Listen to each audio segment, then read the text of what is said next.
ఈ కూటమి ప్రభుత్వం వచ్చి 1 ఇయర్ అవుతుంది. ఎలా ఉందంటారు? గతంలో జగన్మోహన్ రెడ్డి ఉన్నప్పుడు ఎలా ఉంది? ఇప్పుడు చంద్రబాబు నాయుడు వచ్చినాక ఎలా ఉంది? గతంలోనే బాగుంది సార్. అప్పుడేం బాగుందంటారు? అప్పుడేం బాగుందంటే కొంచెం పేదవాళ్ళని చూసి వయసు ఎక్కువ ఉన్న వాళ్ళకి డబ్బులు వేసాడు, వృద్ధులకు. మరి బడి పిల్లలకి యూనిఫామ్ కుట్టించాడు, బడిలో పంపించాడు. మరి అనేక అభివృద్ధిగా పేదవాళ్ళ రేషన్ బియ్యం ఇంటి వద్దకే పంపించాడు. జగన్ గారు చేసిన అన్నీ బాగానే ఉన్నాయండి. కాబట్టి ఇప్పుడు చంద్రబాబు గారు చేసిన పరిపాలనలో నేను అధికారంలోకి వస్తే పెన్షన్ 4,000 చేస్తాను అన్నాడు.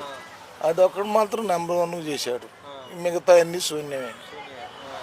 మరి ఇప్పుడు చూస్తున్నారుగా ఆ పథకాల వల్ల సోమరిపోతులు అయ్యారని చెప్తున్నారేంటి చంద్రబాబు నాయుడు? ఏ పథకాల వల్ల? జగన్ ఇచ్చే పథకాల వల్ల సోమరిపోతులు అవుతున్నారా? ఈయనొచ్చి ఇప్పుడు పనిపోతులు చేస్తాను నేనా? ఈయనొచ్చి ఇప్పుడు పనిపోతులు చేస్తాను నేనా? అప్పుడు అంతే ఇప్పుడు అంతే. కాబట్టి జగన్ గారి ప్రభుత్వంలో కొద్దిగా అభివృద్ధి ముందుకు నడిచింది అంతే. అప్పుడే అభివృద్ధి లేదు అసలు. ఈయన చేసింది ఒక్కటే అని చెబుతున్నాను కదా.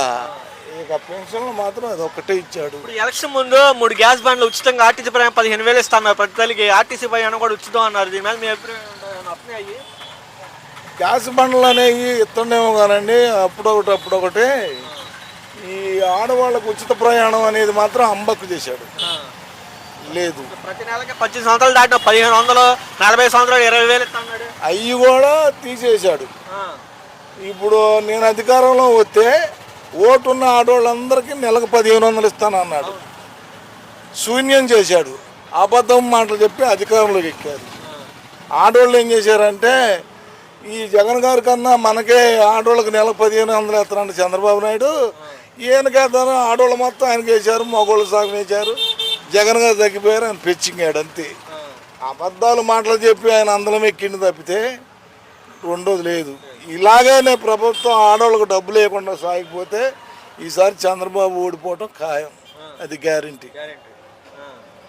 బాబా ఇంకో విషయం చెప్తున్నారు. మరి ఇప్పుడు వచ్చే 1 తారీఖు నుంచి కూడా రేషన్ బియ్యం వాహనాలు నిలిపేస్తామని చెప్తున్నారు. నిలిపేస్తారు. ఆయన పుణ్యం ఏముంది? బంగారు ఇంటి వద్దకు వచ్చిన బియ్యాన్ని ముసలోళ్ళు కానీ ముక్కోళ్ళు కానీ పెద్దోళ్ళు కానీ పనులు పోయొచ్చు కానీ ఇంటికున్న సమయంలో బియ్యం తీసుకున్నారు.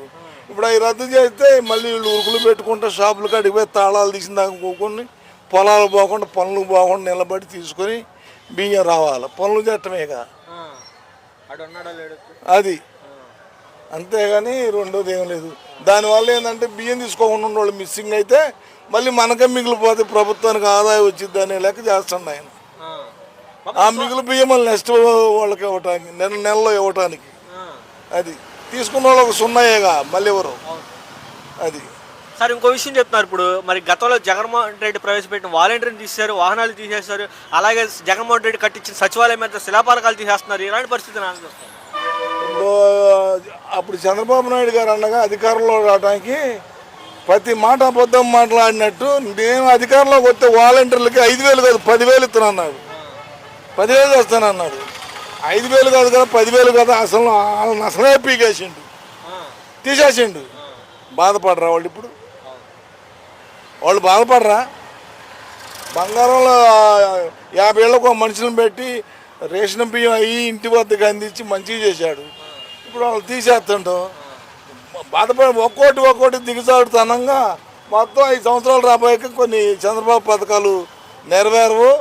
గ్యారంటీగా మళ్ళీ ప్రజలు తిరిగి జగన్నే ఎన్నుకుంటున్నారు తప్పితే చంద్రబాబు వస్తారు అనే మాట కళ అంతే. ఇలాగే ఉంటే